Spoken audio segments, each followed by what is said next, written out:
Of form ক্যারিয়ারের অংশ, কিন্তু দায়িত্বহীনতা বারবার একই ভুল লিটন দাসের নামের সঙ্গে জড়িয়ে বাজে শট খেলার সঙ্গে ব্যর্থতার ধারাবাহিকতা ধরে রেখেছেন বাংলাদেশ ওপেনার।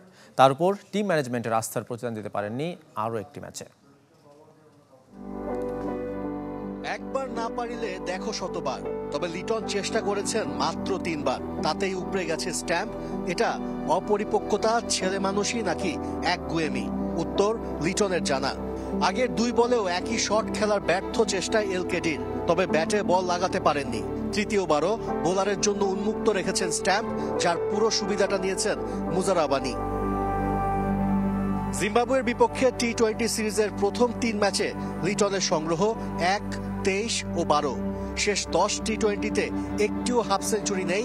সবচেয়ে ভয়ঙ্কর তার স্ট্রাইক রেট, 7 ইনিংসেই 100-র নিচে।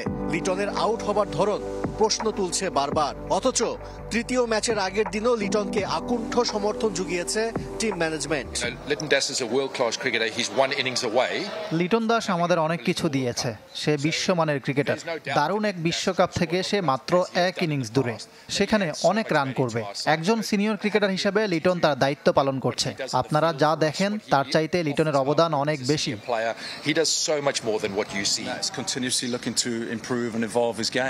ও রান পাচ্ছে না ঠিক, তবে কঠোর পরিশ্রম করছে। ক্রিকেটে এমন খারাপ সময় আসবেই, তবে ভালো করার চেষ্টা করছে, এটাই গুরুত্বপূর্ণ। পরিশ্রমটাও ঠিকঠাক মতো করছেন কি লিটন দাস? চট্টগ্রাম পর্বে মাত্র 1 দিন অনুশীলন করেছেন তিনি।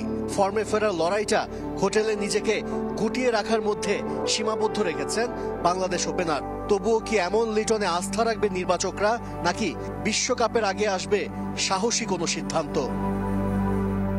আশিক রুদ্র, চ্যানেল 24, চট্টগ্রাম।